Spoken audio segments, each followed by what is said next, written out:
Hey Earth Science, this is that soil lab that you brought that stuff home for, so make sure you've got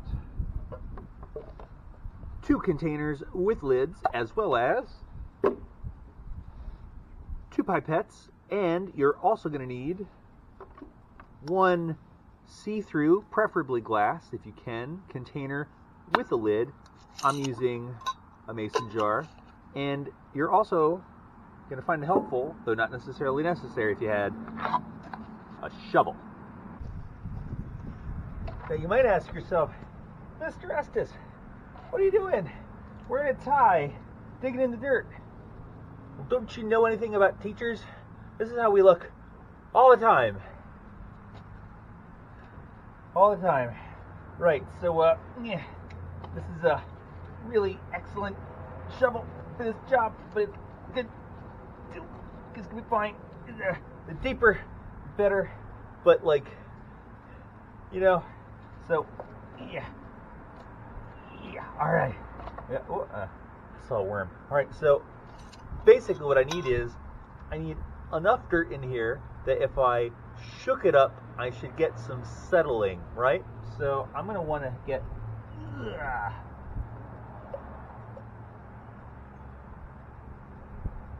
Almost enough. All right. There we go. I want it to be like good 2 inches deep. That way I'll have plenty of room to reach in, all right? So, I have my precious soil. Let's go back inside.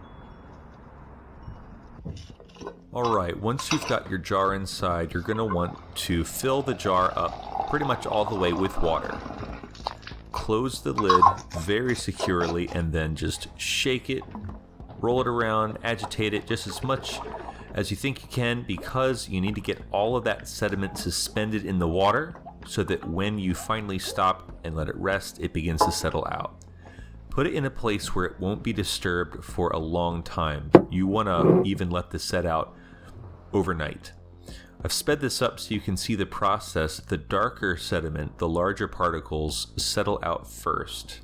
And if I speed it up some more, you can see how gradual this process is. So you've got this dark stuff on the bottom, larger particles, and light suspended stuff above it.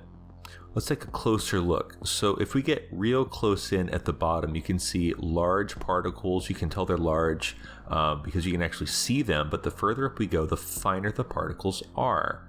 So it starts to look a lot smoother. Up above that, it still just looks like cloudy water. There are particles suspended in it, of course, otherwise it would be clear. So here's what the whole thing looks like. Dark particles, large at the bottom, fine in the middle, and suspended stuff at the top.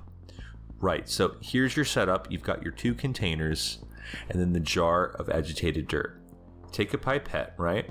Now, if you squeeze the bulb and evacuate the air, then you can stick it into what you're taking a sample of. Release the bulb, and instead of pushing out, it will actually suck in. So this is how you're going to retrieve a sample of the different sediment types. Okay, we're going to get something from up here, the particles suspended in the water, and down there. So we just need to get 1 container ready to handle a sample. Now what I'm going to do is I'm going to insert the pipette into the cloudy water part of the soil sample.